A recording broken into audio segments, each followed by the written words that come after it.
میں جہاں کہیں بھی جاتا ہوں کوچنگ کے لیے یا کاؤنسلنگ کے لیے، تو ایک ایشو بہت زیادہ آ رہا ہے آج کل، جو کہ یوتھ کے اندر بھی ہے. وہ ایشو یہ ہے کہ وہ مرض عشق میں مبتلا ہوتے ہیں اور ہمیشہ یہ کوسچن کرتے ہیں کہ ہم اس عشق سے، یہ جو مرض ہمیں لگ چکا ہے، اس سے کیسے نکلا جائے. سو از اٹ پاسبل؟ بالکل.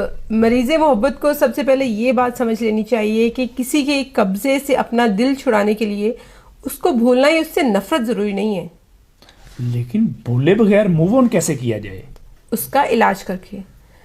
انسان کو چاہیے اس مرض کو یا تو پیدا نہ ہونے دے، لیکن اگر پیدا ہو چکی ہے تو اس کے علاج کے 2 طریقے ہیں، اور آج میں آپ کو پہلا طریقہ سمجھاتی ہوں. لیکن کیا گارنٹی ہے ڈاکٹر آمنہ کہ آپ کے طریقے سے، دیکھیں میں اتنی زیادہ اچھی کوچنگ کرتا ہوں، کاؤنسلنگ کرتا ہوں، اور آپ جو طریقہ بتانے جا رہی ہیں اس طریقے سے علاج پاسبل ہے؟ کیا گارنٹی ہے آپ کے پاس؟ بالکل. آپ کو لگتا ہوگا کہ آج کل کی جو جنریشن ہے اور آئی ٹی کا دور ہے اور یہ سب کچھ، یہ طریقہ کیسے عمل کرے گا، لیکن یہ مریض پہ ڈیپینڈ کرتا ہے وہ اس دوا کو کتنے اچھے طریقے سے لیتا ہے. دعا یا دوا میڈیسن؟ یس، میڈیسن. تو اس کا پہلا طور آج میں آپ سے ڈسکس کرتی ہوں، اور وہ ہے غض بصر. غض بصر؟ جی، یعنی کہ اپنی نگاہ کو پست رکھنا، اپنی نگاہ کی حفاظت کرنا. یعنی میری جو آنکھیں ہیں میں ان کو اس طرح نیچے جھکا کے رکھوں، اس کو نہ دیکھیں جس کی وجہ سے دل کھویا ہے. اس سے آپ کو 10 فائدے ہوں گے، آپ کے کلائنٹس کو 10 فائدے ہوں گے. سنیں گے؟ 10 فائدے ہوں گے؟ جی ایگزیکٹلی. جس سے بھی میں کوچنگ کر رہا ہوں یا کاؤنسلنگ کر رہا ہوں؟ ایگزیکٹلی. واو. پہلا، یہ اللہ کا حکم ہے، اور انسان جو بھی فلاح پاتا ہے وہ حکم الہی مان کر ہی فلاح پاتا ہے، اور جو ناکام ہوتا ہے وہ حکم نہ ماننے ہی کی وجہ سے ناکام ہوتا ہے. دوسرا فائدہ، آپ کے نامحرم محبوب کی نظر جو زہر آلود تیر ان تک پہنچا رہی ہوتی ہے، ان کا دل ہلاک کر رہی ہوتی ہے، آنکھ کی حفاظت کریں، وہ تیر ان کے دلوں تک نہیں پہنچے گا. واو. نمبر 3، نظر کی حفاظت سے دل میں پوری توجہ سے اللہ کے لیے محبت پیدا ہوتی ہے، ورنہ جن لوگوں کی نگاہ آزاد اور آوارہ رہتی ہے ان کا دل ہمیشہ بکھرا ہوا رہتا ہے. ایک منٹ، جن کی نگاہ آزاد اور آوارہ رہتی ہے ان کا دل بکھرا رہتا ہے. آزاد نگاہی بندے اور اللہ کے درمیان حائل ہو جاتی ہے. نمبر 4، آنکھ کی حفاظت سے دل مضبوط اور پرسکون رہتا ہے، اور آزاد نگاہی یعنی ہر غلط چیز یا شخص کو دیکھ لینے سے دل مغموم رہتا ہے، یعنی غم میں مبتلا رہتا ہے. بالکل. نمبر 5، نگاہ پست رکھنے سے دل میں نور پیدا ہوتا ہے. کیا آپ نے غور نہیں کیا، سورہ نور میں پہلے اللہ نے غض بصر کی آیت پیش کی اور بعد میں آیت نور؟ قرآن مجید کی سورۃ نور میں پہلے غض بصر کی آیت آئی ہے اور اس کے بعد آیت نور، کیونکہ دل میں نور نظروں کی حفاظت سے داخل ہوتا ہے، اور جب دل نورانی ہو جائے تو ہر طرف سے خیر برکت اس انسان کی طرف دوڑنا شروع ہو جاتی ہے. اور جن کے دل اندھیر ہوں ان کو ہر وقت شر اور تکالیف کے بادل گھیرے رکھتے ہیں. نمبر 6، آپ اللہ کا اصول جانتے ہیں نا کہ آپ اس کے لیے جو چھوڑیں گے وہ اس سے کہیں بہتر آپ کو عطا کرتا ہے.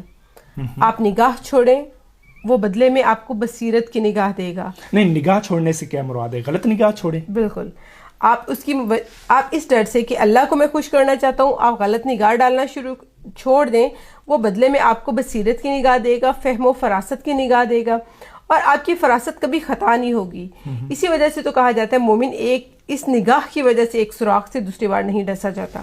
یعنی اگر مومن کے پاس بصیرت کی نگاہ آ گئی ہے تو جس سوراخ سے ایک دفعہ وہ ڈسا گیا دوبارہ نہیں ڈسا جاتا. واو. نمبر 7، آزاد نگاہی سے انسان ذلیل ہوتا ہے، اپنے نفس کے قدموں میں خود کو رول کر بے توقیر کر دیتا ہے، مگر جو نگاہ کی حفاظت کرتا ہے اللہ اس کو عزت دیتا ہے، لوگوں میں بھی اور فرشتوں میں بھی. کیا بات ہے. نمبر 8، نگاہ کے ذریعے شیطان اتنی تیزی سے دل میں جا پہنچتا ہے جتنی تیزی سے کسی خالی جگہ میں خواہشات بھی نہیں پہنچ سکتی. او مائی گاڈ، یہ نگاہ کے ذریعے ہوتا ہے؟ بالکل. شیطان آپ کو امیدیں دلاتا ہے، گناہوں کی توجیحات پیش کرتا ہے، اور انسان گناہ کی آگ میں یوں جلتا ہے جیسے کسی بکری کو تنور میں ڈال کر بھونا جائے. اسی لیے شہوت پرستوں کو قیامت کے دن آگ کے تنوروں میں ڈالا جائے گا. یہ جو اللہ کی سزائیں ہیں نا، یہ بھی دیکھیں آپ، جیسی آپ نے عمل کیا ہوگا یا جیسا سمبولائز کر رہی ہوتی ہے، سمبولائز کر رہا ہوتا ہے، ویسی ہی سزا ہوتی ہے.